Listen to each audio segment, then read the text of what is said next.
Hello friends, welcome again in the series of lectures Basic Physics. In the introduction class, we discussed about quantities, how do we proceed further to explain and learning basic concepts of physics. So here in this very first chapter, we shall learn some mathematics here. And first of all, we shall start with scalars and vectors quantities. We must have, again repeating this, we must have clear cut understanding of the quantities, either they are scalar quantities or vector quantities. We must have clear cut understanding. There must be a bifurcation between these two quantities. So, when we talk about quantity, what does it mean? Actually, it means if something can be measured or if it is measurable, then we can term it as quantity. And we divide it into two parts. One is the scalar quantity and another is the vector quantity. So broadly, all the physical quantities have been divided into two parts. One is a scalar and another is vector quantities. So what are the difference? How can we define? So let us consider some example. It is said and it is understood also, if a quantity has only magnitude, then it is known as a scalar quantities. Or if to explain a quantity we need only magnitude, or in other words, what can we say? To measure the quantity, to explain the quantity, if we need only magnitude, it is called a scalar quantity. And if we need magnitude as well as the direction, then it is vector quantity. So simply we can say that a scalar quantity has magnitude only and vector quantity has both magnitude as well as the direction. So here we shall see some example of scalar quantities: mass, distance, speed, work, energy, etc. There are many examples. On the other hand, when we talk about vector quantities, it is displacement, it is velocity, acceleration, electric field, magnetic fields. There are many examples out here. So we shall learn more when these topics will be discussed further at the appropriate time. Here we are learning some mathematics. What are the characteristics of vectors actually? Because scalars are very simple. When the magnitude is there, we measure and it comes with the unit. For mass, we say 5 kg. That is sufficient because it is a scalar and it has the magnitude, and you explained it in terms of the magnitude, that is 5 kg, 7 kg, anything else. But when we go to explain vector quantities, it is not as simple as the scalar quantity. So here let's do three things.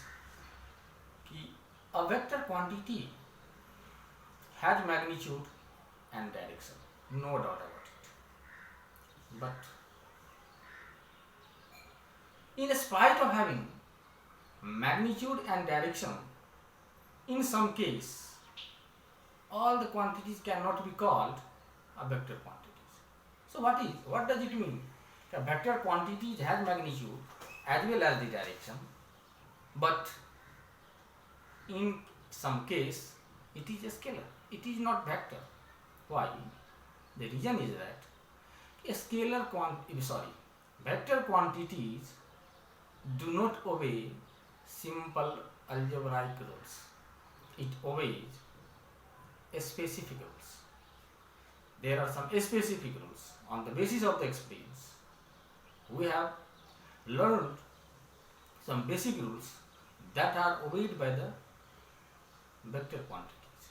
So here we have to learn that particular rules, how vectors are different from scalars, or how vectors are not obeying the simple algebraic rules.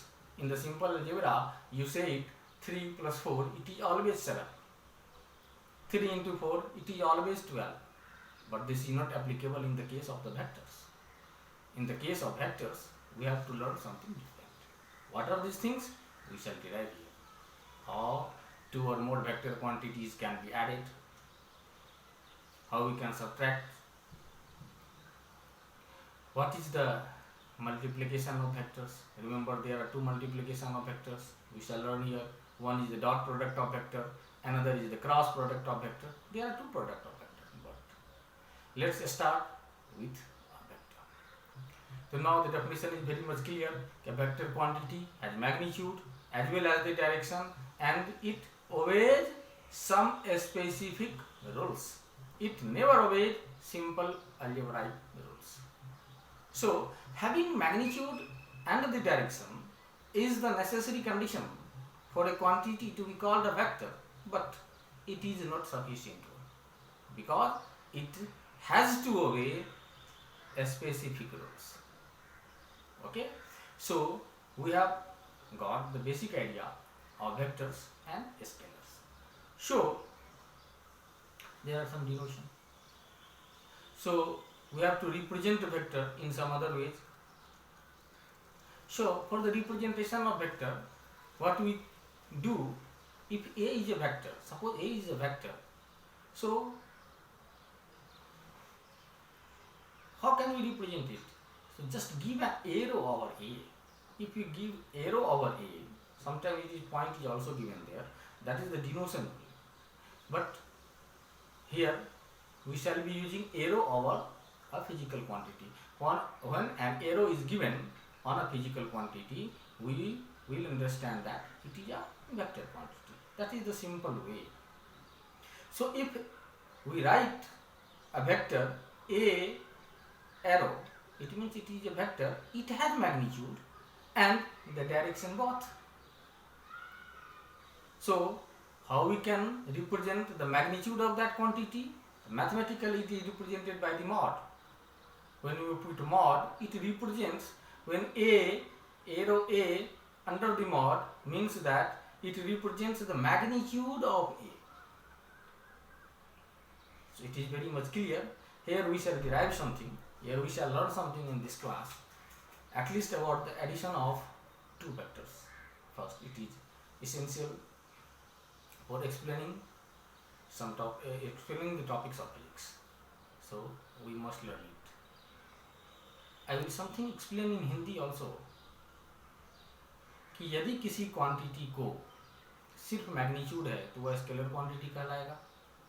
यदि किसी quantity में magnitude और direction दोनों है और साथ में वो सिंपल अलजेब्रा के नियम को फॉलो नहीं करता है और सब स्पेसिफिक रूल्स को फॉलो करता है, तो वह क्वांटिटी वेक्टर क्वांटिटी कहलाएगा। जहाँ तक बात है वेक्टर क्वांटिटी को, इसको रिप्रेजेंट करने के लिए हम लोग क्या करते हैं, जो जब क्वांटिटी को लिखते हैं उसके ऊपर में एक एरो पुट कर देते हैं, सब रिप्रेजेंट करने के लिए। एरो पुट करने से ये पता चल जाता है हमको कि हम जिस क्वांटिटी के बारे में बात कर रहे हैं वह एक वेक्टर क्वांटिटी है, यह सिंपल अलजेब्रा के नियम को फॉलो नहीं करेगा। जैसे ए यदि कोई क्वांटिटी है उसके ऊपर में हमने एरो लगा दिया, तो एरो देने के बाद यह पता चल जाएगा कि यह एक वेक्टर बन गया है। अब वेक्टर में मैग्नीट्यूड भी होता है और डायरेक्शन भी होता है, तो किसी भी वेक्टर के मैग्नीट्यूड को रिप्रेजेंट करने के लिए हम उसको मॉड में लिखते हैं। जब ए है उसके ऊपर एरो दिया है तो यह एक वेक्टर बन गया, और वेक्टर बनने के बाद जब उसको मॉड में रख देते हैं तब इसका मतलब है कि सिर्फ और सिर्फ हम उसके मैग्नीट्यूड के बारे में बात कर रहे हैं। तो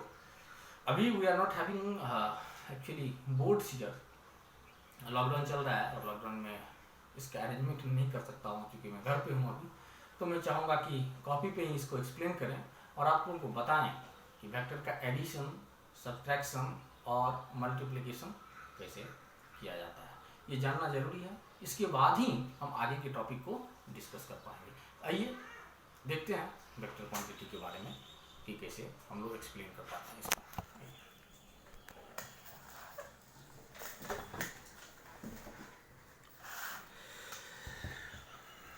यहाँ हम लोग देखेंगे कि क्वांटिटी जो है it is divided into two heads.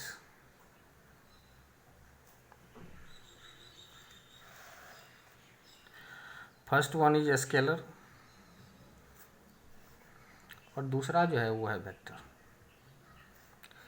Scalar quantity में सिर्फ मैग्नीट्यूड होता है, इसमें कोई डायरेक्शन नहीं होता जैसा कि हमने पहले बताया. और वेक्टर में मैग्नीट्यूड प्लस डायरेक्शन दोनों होता है.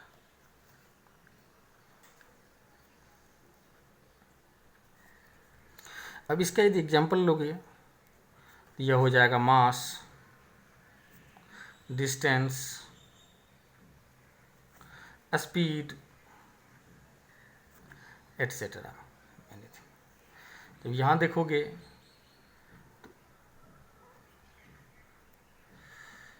डिस्प्लेसमेंट,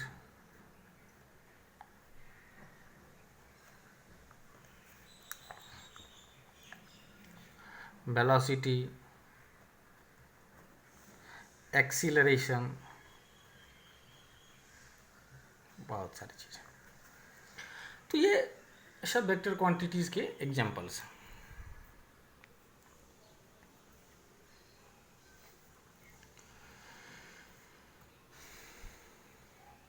अब देखते हैं representation.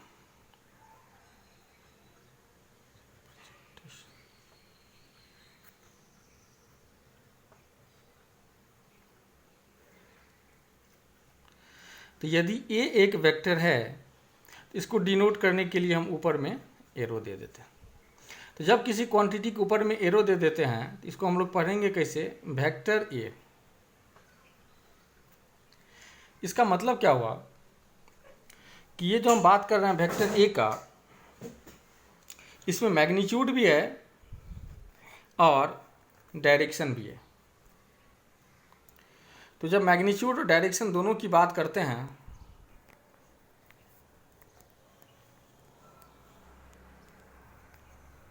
Just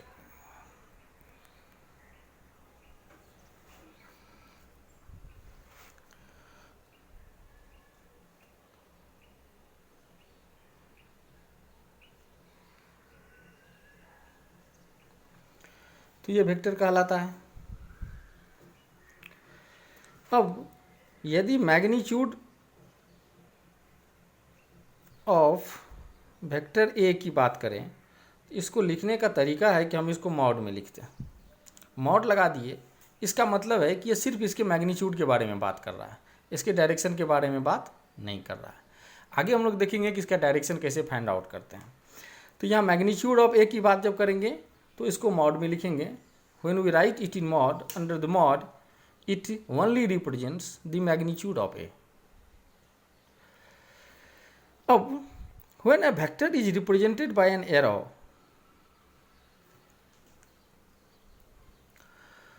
the rear end is known as tail and front end is known as head. Direction is given, that is, a vector is always represented from tail to head. So it will be its direction from tail to head, and the length of the line, actually it is shown in the way that it is proportional to the magnitude, or it represents the magnitude. If this line represents A and this line represents B, so B is greater than in length with respect to A, it means the magnitude of B is greater than A. For the representation we must keep these things in our mind. तो चलिए बात करते हैं, अब आगे देखते हैं कि इसको हम किस तरीके से नए नए नियम पे लाते हैं, कि वेक्टर के लिए जो रूल्स है उस रूल्स को कैसे फॉलो किया जाता है, उस चीज़ को हम देखेंगे. तो अब आपको दो तीन चीज़ कंसीडर करना पड़ेगा यहाँ पे, कि पहला हम लोग यहाँ सीखेंगे एडिशन ऑफ वेक्टर,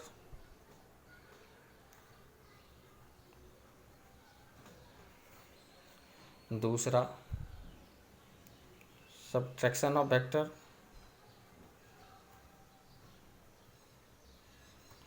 और तीसरा multiplication of vectors. Multiplication of vectors, इसके भी दो पार्ट्स होते हैं। एक को बोलते हैं डॉट प्रोडक्ट और दूसरे को बोलते हैं cross product. So there are two products defined for vectors. We shall discuss in detail when we shall be discussing multiplication of vectors. So here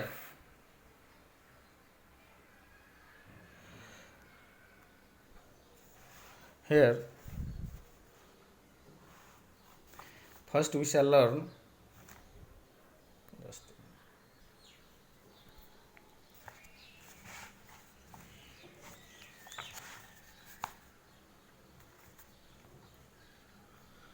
addition of two vectors first.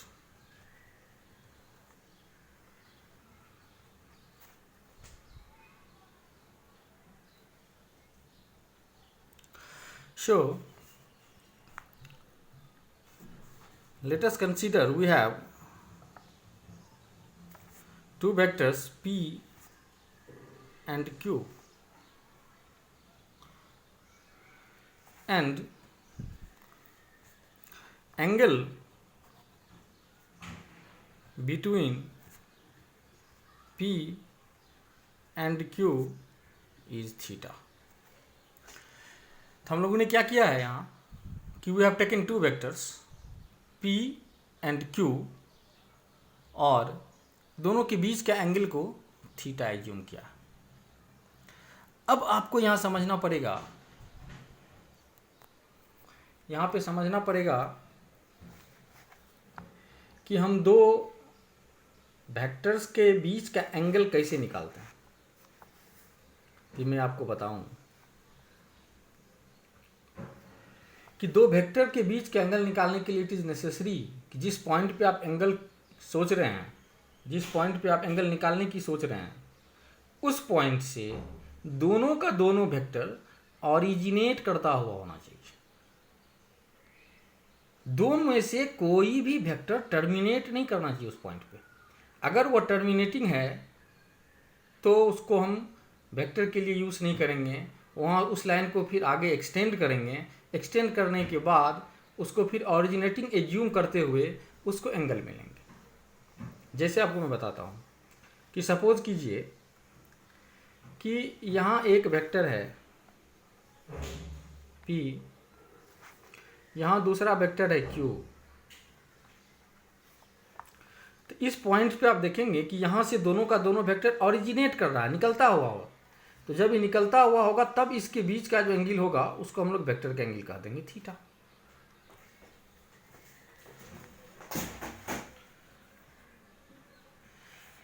लेकिन जब बात आएगी कि एक वेक्टर है P और दूसरा vector है सपोज कीजिए यहाँ से Q, तो अब इस दोनों वेक्टर के बीच का एंगल क्या होगा। How we shall conclude what is the angle between P and Q। तो मैंने आपको बताया कि जिस पॉइंट पे आप वेक्टर निकालने की सोच रहे हैं उस पॉइंट से दोनों का दोनों वेक्टर ऑरिजिनेट करता हुआ होना चाहिए, ना कि टर्मिनेट करता हुआ। तो जब ऑरिजिनेट करने की बात आएगी तो इस वेक्टर को देखिए, इस वेक्टर का ये टेल है, ये हेड है, इसका मतलब ये रेयर एंड है, ये फ्रंट एंड है। तो फ्रंट एंड को आप एक्सटेंड कीजिए क्योंकि यही इसका डायरेक्शन है। और जब आगे आप इसको एक्सटेंड करते हैं तो अब देखिए कि इस पॉइंट से ये ओरिजिनेट करता हुआ दिखाई देगा और यहाँ से भी ये ओरिजिनेट कर रहा है। इसका मतलब ये एंगल जो थीटा है, यह एंगल P और Q के बीच का एंगल है। This is the angle between P and Q। What we have done, we have extended this line from head of P, extended this line because the direction can go to infinity there, and you can extend it to infinity, and q is there. So now the angle between this is theta. This angle will never be called the angle between p and q, because at this point when we consider this angle, both the vectors, vector p and vector q, are not originating from that point, this point, not originating. This one is terminating there. Definitely q is originating from here, q is taking starts from here, but p is terminating here. So p and q, between p and q, this angle will never be called the angle between vector p and vector q. So how can we define it? We extend there, इसको याद रखिएगा, आगे भी बहुत सारे जगह इसका use करना पड़ेगा हम लोगों को। फिर यहाँ से जब आगे बढ़ेंगे तो ये q है, ये p को आगे बढ़ाया हमने, तो अब जो इसके बीच का एंगल बनेगा वो क्या होगा? थीटा। तो ये आपने समझ गया, इसको हमने एक्सप्लेन किया कि angle between p and q is theta. तो थीटा कैसे लेते हैं? तो now there are two laws of vector addition, two laws of vector addition. First one is triangle law, और दूसरा है पैरेललोग्राम लॉ। आप देख सकते हैं कि इस केस में हम लोग पैरेललोग्राम लॉ को यूज़ करेंगे, जहाँ से एक ही पॉइंट से दो वेक्टर ऑरिजिनेट करता हुआ दिखाई दे रहा है। और यहाँ क्या किया हमने कि यहाँ पे दोनों का दोनों वेक्टर ऑरिजिनेट नहीं कर रहा है, both the vectors are not originating, one is originating and another is terminating here. So here we have extended the line and here we shall use triangle law. How it is? Now see, what is this law? If ये बताता है कि if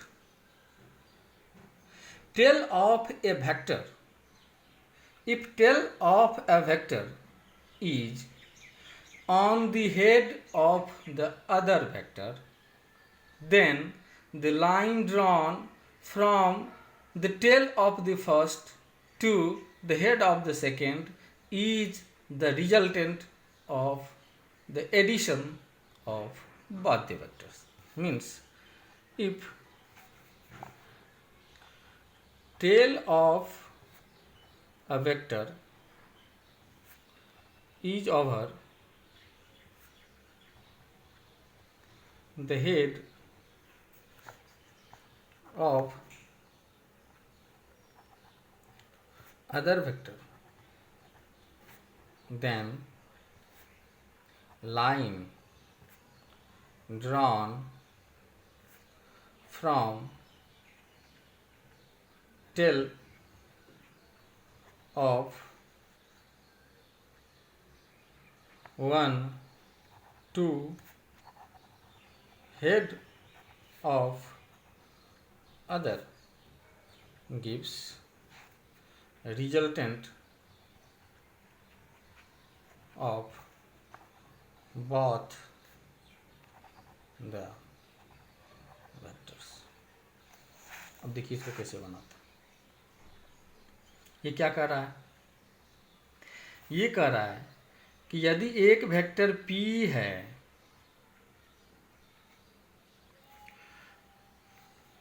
तो P के head पे क्या बोलता है कि if the tail of a vector is over the head of other vector, तो ये हेड है, इसके हेड पे दूसरे वेक्टर का टेल होना चाहिए। देखिए इसका टेल है ये, मतलब अगर इसका टेल ये है, इसका हेड है, इसका टेल है और इसका हेड है। तो अब डेफिनेशन को पढ़िए कि if tail of a vector is over the head of other vector, then line drawn from tail of one vector to the other, the tail of one vector this, यहाँ से इस line को draw करेंगे अगर, तो ये gives the resultant, ये आपका Q है, तो ये गिव्स रिजल्टेंट। मतलब क्या हुआ, यदि इस फिगर में देखें हम तो R क्या होगा, P प्लस Q, मतलब P और Q को जब ऐड करेंगे उसका रिजल्टेंट हमको क्या मिलेगा, R मिलेगा। इस दोनों के बीच में एंगल निकालने के लिए हमने बताया है कि एंगल क्या होगा, थीटा। तो अब आपकी को क्या दिया गया है कि एक P दिया गया है, Q दिया गया, नाम भी दे सकते हैं पॉइंट्स का A B C। तो यहाँ क्या होगा, कि A B equal to P, B C equal to Q, तो ए सी जो होगा वह किसको बताएगा, आर को। आर क्या है, addition, result of the addition of two vectors P and Q. P और क्यू को जब ऐड करते हैं तो आपको आर मिलता है। पी को भी अपना मैग्नीट्यूड और डायरेक्शन है, क्यू को भी अपना मैग्नीट्यूड और डायरेक्शन है, और इस दोनों को जोड़ करके एक रिजल्टेड मिलेगा मुझे आर, जिसका भी एक मैग्नीट्यूड एंड डायरेक्शन होगा। वो जो मैग्नीट्यूड और डायरेक्शन होगा उसी को हम बोलेंगे कि ये पी और क्यू का एडिशन है, रिजल्ट है। तो आपको मैं ये कंप्लीट फिगर दे देता हूँ।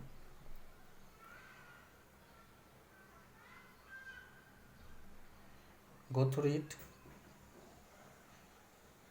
समझिए इसको।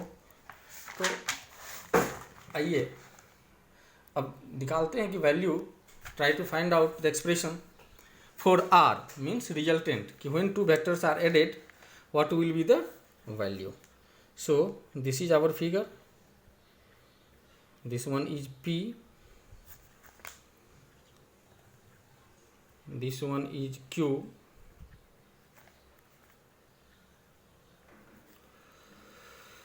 so this point is A, let this one is B and this one is C. So line drawn from A to C will be resulted R. What we have given, the angle between the two vector is theta. So we have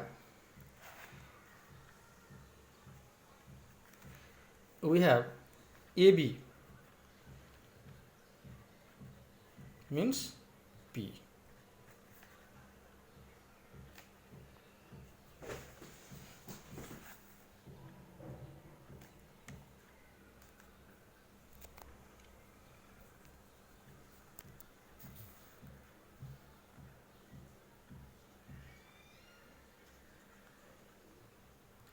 BC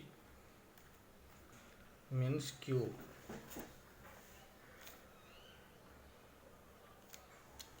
और AC R। ये magnitude और direction दोनों को दिखा रहा है। यदि magnitude की बात करेंगे तो AB बराबर हम लोग क्या लिखेंगे, मॉड ऑफ P, यहाँ से यहाँ तक का जो लेंथ होगा वो मैग्नीट्यूड हो जाएगा P का। इसी तरीके से BC को क्या लिखेंगे कि Q, मॉड ऑफ Q, और इसी तरीके से AC को क्या लिखेंगे, मॉड ऑफ R। ये मैग्नीट्यूड को दिखाता है, ये भी मैग्नीट्यूड है, ये भी मैग्नीट्यूड है। AB का मतलब P का मैग्नीट्यूड, BC का मतलब Q का मैग्नीट्यूड, और AC मतलब R का मैग्नीट्यूड। अब आपको निकालना क्या है, तो AC निकालना है, मतलब R निकालना है। आर आप कैसे निकालेंगे, आपके पास है क्या, ए बी मिला हुआ है आपको जिसका वैल्यू है mod of P, B C मिला हुआ है जिसका वैल्यू है मॉड ऑफ क्यू, और थीटा मिला हुआ है। तो क्या करेंगे हम लोग, इससे पहले कि यहाँ से एक परपेंडिकुलर आप ड्रॉ कर दीजिए, नाम दे देते हैं इसका डी। तो in triangle A D C, ये राइट एंगल ट्रायंगल है, इसमें हम पाइथागोरस थ्योरम को अप्लाई कर सकते हैं। तो पाइथागोरस थ्योरम क्या कहलाएगा इसमें, कि AC² इक्वल टू